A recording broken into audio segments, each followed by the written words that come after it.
Episode की शुरुआत में दिखाते हैं कि वो बैंडिट आकर गांव वाले पर हमला करने ही वाले होते हैं कि तभी युनमो आकर उसके बॉस को ही खत्म कर देता है और उन लोगों से पूछता है कि आखिर तुम लोग ऐसा क्यों कर रहे हो और किसने तुम्हें ये करने के लिए अलाउ किया है। अपना बॉस को मरा देखकर वो सभी लोग बहुत ही ज़्यादा डर जाते हैं और डर के मारे वहाँ से भागने लगते हैं, लेकिन युनमो काफ़ी तेज स्पीड में उन लोगों को खत्म कर देता है और एक से पूछता है तुम लोग गाँव वाले को लेकर कहाँ जाते हो। वो काफ़ी ज़्यादा डरते हुए कहता है कि हमें नहीं पता आखिर वो लोग कहाँ पर है। युनमो पूछता है क्या तुम्हें यही कहना था।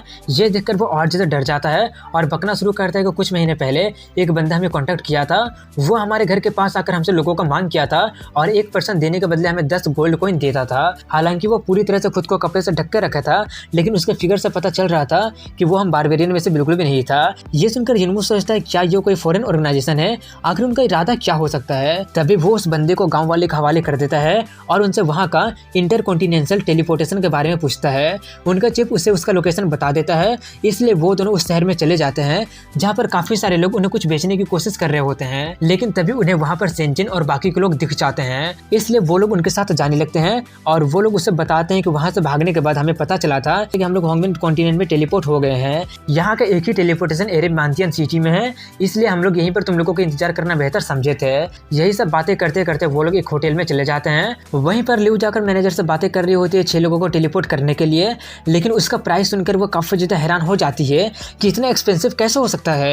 ये सुनकर युनमो उसके पास जाकर बोलता है क्या हुआ, वो कितना ज़्यादा बोल रही है, अगर पैसा नहीं है तो हम लोग मटेरियल का यूज करेंगे। ये बोलकर वो जाकर प्राइस देखता है तो उसे पता चलता है कि वो तो 600 मिलियन होता है। ये देखकर वो भी काफ़ी ज़्यादा हैरान हो जाता है कि ये तो काफ़ी ज़्यादा एक्सपेंसिव है और अपना काफ़ी सारे मटेरियल को देते हुए कहता है कि देखो तो इनका एक्सचेंज करके आप कितना दे सकती है। वो उन्हें देखकर बताती है कि इनका मैं 15.83 मिलियन स्ट्रिंग क्रिस्टल दे सकती हूँ। ये सुनकर वो और भी ज़्यादा हैरान हो जाता है और सोचता है कि इनका कीमत तो सेंट्रल कॉन्टिनेंट में 3 मिलियन से ज़्यादा होगा ही नहीं, लेकिन यहाँ पर इतना सारा क्यों। वहीं पर वो बताती है कि सेंट्रल कॉन्टिनेंट का चीज़ यहाँ पर काफ़ी ज़्यादा वैल्यूएबल होता है, क्योंकि इन दोनों कॉन्टिनेंट के बीच का मोड ऑफ ट्रांसपोर्टेशन सिर्फ इंटरकॉन्टिनेंटल टेलीपोर्ट ही है, इसलिए इनका कॉस्ट इतना ज़्यादा है। ये सुनकर युनमो उससे पूछता है इसका मतलब यहाँ का मटेरियल सेंट्रल कॉन्टिनेंट में काफ़ी ज़्यादा एक्सपेंसिव होगा ना।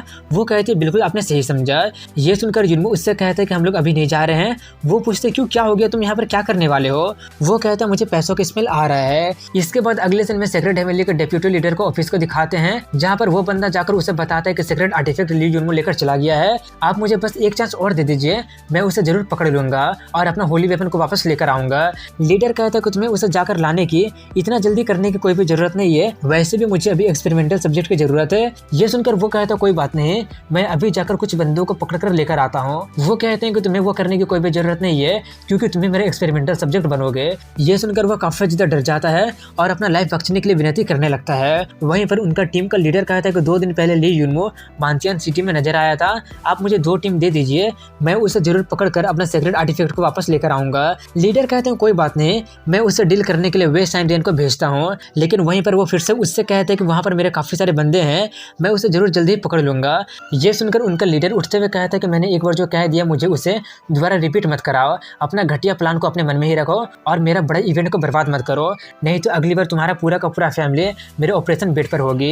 ये बोलकर वो चला जाता है। इसके बाद होंगमेन कॉन्टिनेंट के मिस्टीरियस जंगल को दिखाते हैं, जहाँ पर कुछ शिकारी को दिखाते हैं जो लोग कह रहे होते हैं कि यहाँ पर काफ़ी सारे बीस्ट और मॉन्स्टर होते थे, लेकिन आज तो उनका बाल भी नहीं दिख रहा है, जो कि काफ़ी ज़्यादा अजीब बात है। 2 साल पहले लगभग डजन ऑफ रेनबो क्रिस्टल के लोग साउदर्न फॉरेस्ट में बांसी बटरफ्लाई को पकड़ने गए थे, लेकिन 12 से 13 दिन के बाद वो लोग वापस तो आ गए थे, लेकिन उनमें से कुछ लोग पागल हो गए थे और कुछ लोग सुसाइड कमिट कर लिए थे, इसलिए वो लोग कुछ दिन बाद वापस आने के लिए बोलकर वहाँ से चले जाते हैं। वहीं पर युनमो और लिव को दिखाते हैं जो लोग काफी ज्यादा शिकार कर रहे होते हैं और कर कहते हैं कि मुझे नहीं पता कि अगर सेंचुन और बाकी के लोग कैसे कर रहे होंगे, और सभी बिस्ट को अपने पास रखते हुए कहता है कि जब मैं सेंट्रल कॉन्टिनेंट में वापस जाऊंगा तो पक्का माला माल हो जाऊंगा। तभी वहाँ पर एक अर्थ ड्रैगन आ जाता है, उसे देखकर युनमो एक खतरनाक वाला हंसी हंसते हुए कहता है एक और आ गया। ये बोलकर वो लोग उसका पीछा करने लगते हैं और वो डर के मारे भागने लगता है। वहीं पर वो लोग उसका पीछा कर ही रहे होते हैं कि तभी अचानक वहाँ का जमीन गायब हो जाती है और युनमो अंदर गिर जाता है। ये देखकर लिव उससे पूछती है क्या तुम ठीक तो हो ना।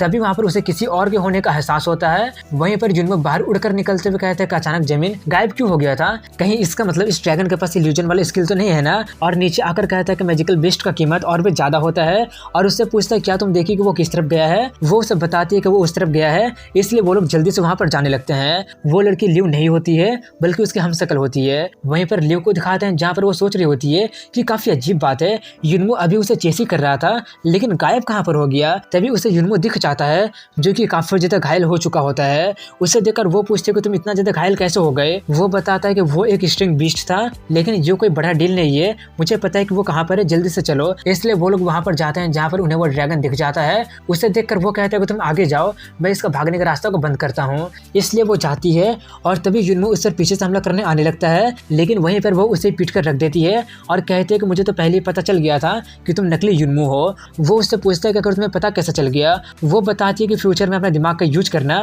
वो बिस्ट गोल्डन क्रिस्टल का था जो कि युनमो को इतना ज्यादा घायल कर ही नहीं सकता है। वो वहां से गायब होते हुए कहते हैं कि मैं इस बार तो केयरलेस हो गए थे, लेकिन इससे कोई भी फर्क नहीं पड़ता है क्योंकि तुम बच ही नहीं सकती हो। ये देखकर लियो सोचते हैं कि ये तो एक इल्यूजन है, मुझे जल्दी से युनमो को बताना पड़ेगा, नहीं तो ये उसके लिए काफी ज्यादा मुश्किल हो सकता है। वहीं पर युनमो को दिखाते हैं जहाँ पर लियो का इल्यूजन उसे सेड्यूस कर रही होती है और कह रही होती है कि मुझे पता नहीं क्या हो रहा है, बट मैं काफी ज्यादा हॉट फील कर रही हूँ, प्लीज मेरी मदद करो। ये देखकर वो काफी ज्यादा घबराते हुए कहता है कि ये तुम्हें क्या हो गया है, खुद को संभालो। वहीं पर वो उसे अपने बस में कर लेती है, जिससे वो भी उसे किस करने वाला होता है, लेकिन तभी वहाँ पर असली वाले चिल्लाते हुए आती है कि मेरे अपीयरेंस का यूज करके ये सब करने की तुम्हारी हिम्मत कैसे हो गई। ये बोलकर वो उसका शरीर उड़ाकर चिल्लाने लगी होती है। ये देखकर युनमो थोड़ा सा चौंकते हुए कहता है कि एक लियो ने दूसरे लियो का सर उड़ा दिया। लियो कहते हैं कि वो एक इल्यूजन था, उसके इल्यूजन सुनने और देखने को अफेक्ट कर सकता है, लेकिन अगर तुम उसे मार देते हो तो वो अपना फॉर्म को मेंटेन करके नहीं रख सकती है। वो बिस्ट अपने असली रूप में आते हुए कहती है कि मैं तो चाहते थे कि तुम मजे करते करते मरो, लेकिन अब जबकि तुम वो नहीं चाहते हो तो क्या हुआ, अब मैं तुम्हें अपने इन्हीं हाथों से मारूंगी। उसका असली रूप देखकर वो लोग कहते हैं कि वो तो एक बहुत ही बड़ा कीड़ा है। ये सुनकर वो भड़क जाती है और चिल्लाते हुए कहती है मैं कोई कीड़ा नहीं हूँ, बल्कि मैं एक बटरफ्लाई हूँ। ये बोलकर वो उन पर हमला करने आगे बढ़ती है। ये देखकर युनमो कहता है अब जबकि तुम एक इंसेक्ट हो तो आग का यूज तो करना ही पड़ेगा। ये बोलकर वो आग का यूज करके उसे जला देता है, लेकिन वो उससे बचते हुए उस पर हमला करने लगती है। वहीं पर युनमो उसके अटैक से बचते हुए कह रहा होता है ये मत भूलो कि मैं अकेले नहीं हूँ। तभी लियो पीछे से आकर उस पर हमला कर देती है, जिससे वो थोड़ी सी घायल हो जाती है। ये देखकर युनमो उससे पूछता है क्या तुम सिर्फ यही कर सकती हो, तुम्हारे इल्यूजन का क्या हो गया। वो कहती है कि इंसान सच में काफी ज्यादा बेवकूफ होते हैं, तुम्हें क्यों लगता है कि मैं अपने इल्यूजन का यूज नहीं कर रही हूँ। वहीं पर जिसे वो लोग मारे होते हैं वो उसके इल्यूजन होता है और असली वाला पीछे से युनमो पर हमला करने जाती है, लेकिन उसका शैडो ही उसे संभाल लेता है। ये देखकर वो कहती है कि तुम तो सच में काफी ज्यादा स्ट्रांग हो, लेकिन क्या वो भी तुम्हारे जैसे स्ट्रांग है। ये बोलकर वो उस पर हमला करने आगे बढ़ती है और उसे खा लेती है और उससे कहती है कि तुम ज्यादा चिंता मत करो, वो मरी नहीं है, बल्कि मैंने उससे भी अपने ही जैसा बना दिया है। क्या तुम ये बता सकते हो कि इनमें से तुम्हारी वाली गर्लफ्रेंड कौन है, ध्यान से कहीं तुम गलती से अपनी गर्लफ्रेंड को ना मार दो। ये बोलकर वो उसी पर हमला करने लगती है। वो खुद को डिफेंस करते हुए उसके शॉट को संभालता है। वो उसके कंधे पर हाथ रखते हुए कहती है अगर तुम जिंदा रहना चाहते हो तो इसकी चिंता करना छोड़ दो कि वो जिंदा रहेगी या मरेगी। युनमो उससे उसका हाथ हटाने के लिए कहती है। ये देखकर वो उसे मारते हुए कहती है आखिर तुम दिखावा क्या कर रहे हो। वहीं पर युनमो थोड़ा सा घायल हो जाता है और उठकर सोचता है कि ये सब ऐसा तो नहीं होना चाहिए था ना। तभी वो जो स्नेक का स्केल पहना होता है वो चमकने लगता है। वहीं पर वो और उसके इल्यूजन उस पर हमला करने आगे बढ़ने लगते हैं, लेकिन तभी युनमो को शैडो क्वीन की आवाज सुनाई देती है और वो लोग उस पर हमला करने ही वाले होते हैं कि तभी युनमो की बेटी आकर उन लोगों को धोकर रख देती है। वहीं पर ये देखकर वो इंसेक्ट सोच रही होती है आखिर वो इसकी बात मान क्यों रही है, इससे पहले कि वो मेरे इल्यूजन को देख ले उसे ठिकाना लगाना पड़ेगा। ये बोलकर वो उस पर हमला करने ही वाले होते हैं कि तभी शैडो क्वीन सिर्फ अपना आंखें दिखाती है, जिससे उसका इल्यूजन टूट जाता है। वहीं पर वो उसका पावर देखकर काफी ज्यादा हैरान हो जाती है। तभी इल्यूजन खत्म होने के बाद लियो नीचे गिरने लगती है।